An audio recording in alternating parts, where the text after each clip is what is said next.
अस्सलाम वालेकुम, welcome back in this new video. मैं हूं शुएब और आप देख रहे हैं पॉइंट चेक 107। इमरान खान के एक एमएनए ने व्हाट्सएप पर इमरान खान को एक मैसेज किया है जो कि बहुत दुखी मैसेज था। उस मैसेज में उन्होंने क्या इन्फॉर्मेशन शेयर की है जो कि सोशल मीडिया की टॉप ट्रेंड खबरें बनी हुई हैं, वो मैं आपको इस वीडियो में शेयर कर रहा हूँ। उस मैसेज का जो स्क्रीनशॉट है वो आपको नज़र आ रहा होगा, आप देख सकते हैं। वो उसमें क्या लिखा हुआ है वो मैं आपको पढ़ के भी सुना रहा हूँ। मैसेज में ये लिखा था कि खान साहब अस्सलाम वालेकुम, मेरे ऊपर बहुत ज़्यादा प्रेशर था और मैंने बहुत ज़्यादा प्रेशर बर्दाश्त किया है, मगर अब मुझसे ये प्रेशर बर्दाश्त नहीं हो रहा क्योंकि ये घरों तक पहुंच गए हैं, ये घरों की ख़वातीन तक पहुंच गए हैं। अब मेरे पास कोई और रास्ता नहीं है कि मैं प्रेस कॉन्फ्रेंस करूं। मैंने कभी भी ये नहीं सोचा था कि ऐसा होगा।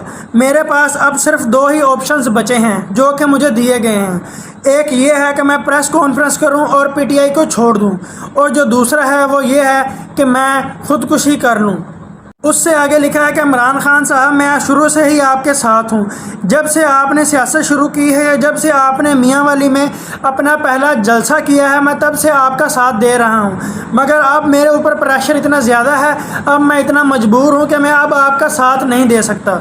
यानी कि आसान अल्फाज में वो ये बताना चाह रहा है कि मैं पीटीआई को छोड़ रहा हूँ, मैं जल्द प्रेस कॉन्फ्रेंस कर रहा हूँ। मुझे अब सिर्फ मेरे पास एक ही ये रास्ता है कि पाकिस्तान तहरीक इंसाफ को छोड़ दिया जाए। के बाद वो मैसेज में ये लिखता है कि इमरान खान साहब, अल्लाह ताला आपका हामी और नासर हो, खुदा हाफिज़। अब राना सनाउल्लाह साहब का एक और बयान है जो उन्होंने पीटीआई के रिलेटेड दिया है। वो ये कहा है उन्होंने कि पीटीआई के 3 हिस्से होंगे।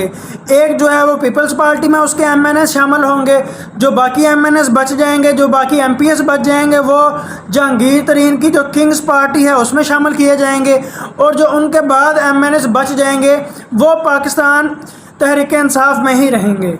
यानी कि ये बात पहले ही कंफर्म कर दी गई है कि किन एमपीएस और किन एमएनएस को पीटीआई में रखना है, किन को जरदारी के साथ मिलाना है और किन को जहांगीर तरीन की जो नई पार्टी बन रही है उनके अंदर शामिल करना है। पाकिस्तान की सियासत में आज तक कभी भी इस तरह की सियासत नहीं हुई।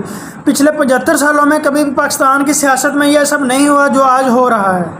और इसके बाद जो बहुत अहम खबर है वो ये है कि सुजुकी, जो कि पाकिस्तान में एक कार बनाने की कंपनी है, पाकिस्तान में कारें बनाती है, वो उन्होंने पाकिस्तान की गवर्नमेंट को एक ख़त लिखा है, बहुत ही दुखी ख़त लिखा है। उस ख़त में उन्होंने क्या लिखा है, वो ये लिखा है कि आप कोई भी एग्जिट एडिशनल ड्यूटीज़ ना लगाएं। मतलब जो पाकिस्तान से गाड़ियाँ बाहर जाती हैं उन पर जो टैक्स लगता है वो ना लगाया जाए। और उन्होंने ये कहा है पाकिस्तान में जो कम से कम 1000 सीसी तक गाड़ियाँ हैं उन पर टैक्स ख़त्म किया जाए या उन पर टैक्स ना लगाया जाए। उन्होंने ये कहा है कि हम पाकिस्तान की तारीख में 40 सालों से काम कर रहे हैं पाकिस्तान में, मगर अब हालात ऐसे हैं कि अब हमने सिर्फ पिछले 6 महीनों के अंदर 12.9 अरब का नुकसान किया है, और हालात यहाँ तक पहुँच गए हैं कि हम ये जो मुनाफा है ये तो हम भूल ही गए हैं, मगर हम सिर्फ इस कोशिश में हैं कि किसी तरह ये कंपनी बच जाए। उन्होंने ख़त में यहाँ तक लिखा है कि महीने में बहुत से दिन ऐसे भी होते हैं जब हम प्रोडक्शन नहीं करते, यानी कि गाड़ियाँ तक नहीं बनाते, क्योंकि उसकी मेन रीज़न ये है कि पाकिस्तान में गुर्बत ही इतनी ज़्यादा हो गई है कि लोग गाड़ियाँ ख़रीद ही नहीं रहे, और इस वजह से ज़्यादा ऑर्डर ना होने की वजह से हम गाड़ियाँ बना नहीं सकते और हमारी कंपनी को बहुत ज़्यादा नुकसान हो रहा है। यहाँ तक लिखा है कि हम सिर्फ अपनी कंपनी को ज़िंदा रखने की जंग लड़ रहे हैं, हमें कोई मुनाफा नज़र नहीं आ रहा, हमें पाकिस्तान में अपना कोई फ्यूचर नज़र नहीं आ रहा। सो मेहरबानी करके पाकिस्तान की जो ड्यूटीज़ हैं, पाकिस्तान के जो टैक्सेस हैं वो गाड़ियों पर कम किए जाएँ ताकि हमारी जैसी जो कंपनीज़ हैं वो सर्वाइव कर सकें।